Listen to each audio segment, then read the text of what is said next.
voulais montrer comment créer cet effet ballon, mais ça peut aussi servir à créer des sofas, des coussins, etc. Alors je vais garder le cube de ma scène et puis en mode edit, je vais faire un clic droit Subdivide. Et ensuite dans l'opérateur box, je vais donner 30 vertices et puis je vais mettre une smoothness de 1 de manière à avoir une sphère. Et je vais sélectionner un edge loop vertical, un edge loop horizontal. Je vais mettre en vue de dessus et puis je vais sélectionner un edge loop sur X. Et je vais faire CTRL G, Assign to New Group. Et là, je peux voir que dans le panneau Data, ça m'a bien créé un nouveau vertex group. Ensuite, je vais aller dans le panneau des physiques. Je vais attribuer à mon objet une physique de type Close.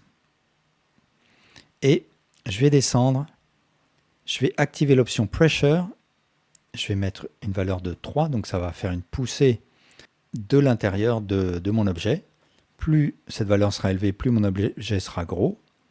Ensuite, sous Shape, Pin Group, je vais sélectionner le vertex group que je viens de créer. Donc ces vertices ne seront pas affectés par la simulation. Et puis, je vais mettre une valeur Shrinking Factor de -1. Donc là, de la même manière, ça va créer un gonflement de l'objet avec davantage de plis. Je pourrais mettre une valeur encore inférieure. Il suffit que je double-clique et puis je pourrais taper par exemple -10. Mais je vais rester à -1. Et enfin, sous Collisions, je vais activer l'option Self Collisions de manière à ce que les faces de mon objet ne se pénètrent pas l'une dans l'autre.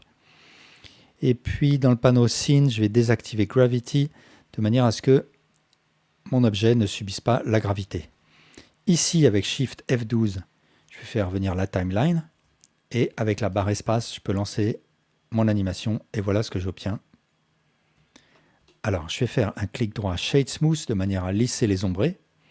Et dans le panneau des modificateurs, je vais attribuer à mon objet un modificateur Subdivision Surface qui va venir sous le modificateur Close qui a été créé au moment où j'ai attribué à mon objet une simulation Close.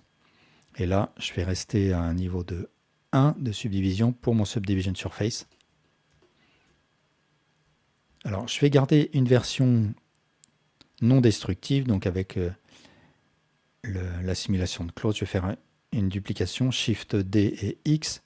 Et cette version-là, donc en pressant M, je vais la mettre dans une collection à part, que je vais appeler cacher par exemple, que je vais cacher. Et cette version-là, je vais en appliquer le close. Et maintenant, j'ai plus de simulation. Je peux manipuler mon objet librement. Donc je peux toujours le modifier. Ce que je vais faire par exemple, c'est aller avec CTRL Tab en mode Sculpt.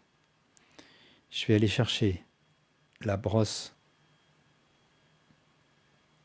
Close Filter. Et là, par exemple, je vais choisir Inflate qui va me permettre de faire gonfler mon objet. Je peux varier ici la force. Je vais mettre une force